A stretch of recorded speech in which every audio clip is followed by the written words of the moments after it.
បាទជំរាបសួរពុកម៉ែបងប្អូនអរគ្នាបាទមកជួបខ្ញុំសាជាថ្មីម្ដងទៀតហើយបាទជាមួយនឹងការថត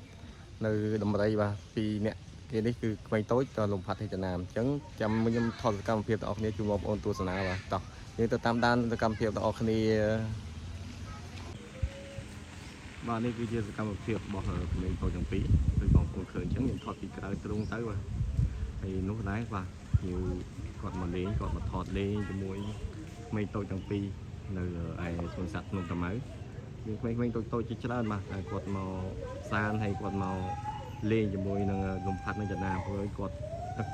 ថាស្រឡាញ់បាទនឹងចំណាលំផាត់ណាស់ព្រោះវាក្មេងម្រេចតូចមួយតែគួរឲ្យស្រឡាញ់បាទហើយដូចបងប្អូនលឺសែវឯបាទសំឡេងតូចយំឡើងកលួចបាទនៅក្នុងសួនសត្វនេះគឺសម្បូរដោយសត្វគ្រប់ប្រភេទទោះបីវាមិនមានប្រភេទច្រើនតែថាប្រភេទខ្លះដែលយើងមិនអាចស្គាល់តែគាត់ថាវាមានសត្វគ្រប់ប្រភេទដែលប្រភេទខ្លះដែលយើងតែធ្លាប់ឃើញតែយើងមិនឃើញតាមផ្ទាល់ឃើញនៅលក្ខណៈថាតាមទូរស័ព្ទទូហើយអញ្ចឹងយើងអាចមកលេងនៅសួនសត្វនេះបានគឺយើងអាចឃើញនៅសត្វផ្ទាល់តែម្ដងបាទនេះអូបាទស្អីហ្នឹងយកមាត់ភ្លេចហ្នឹងដាក់ចូលភ្លេចមិនតូចនេះកែហ្មងខាងចំណៃមើលកណ្ដោមៀតហ្នឹងហើយអូចេះក្បាលទៀតចេះរំទៀតឥឡូវនេះ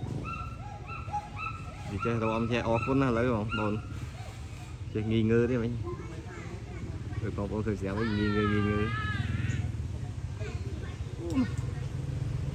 បាទ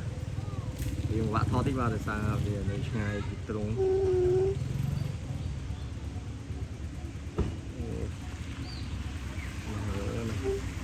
យកចូលមក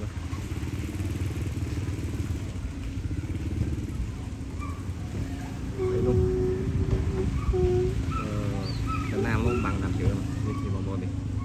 ចំណាំគៀកគ្នានេះស៊ូមមកបងប្អូនមើលឲ្យស្រួលច្បាស់តិចខ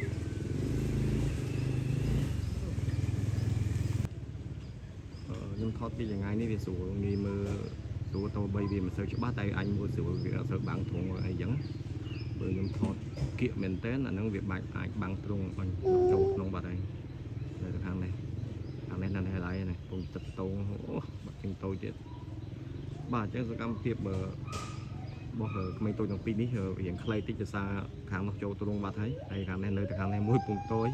អញ្ចឹងចាំមើលវីដេអូក្រោយទៀតខ្ញុំនឹងตัดអូខេឲ្យវែងឲ្យច្រើនជាងនឹងទៀតគឺបងប្អូនទស្សនាបាទអញ្ចឹងអរគុណច្រើនវាជួបមាននៅវីដេអូក្រោយទៀតបាទអូយសម្ដីតូចទៅដល់ហើយណា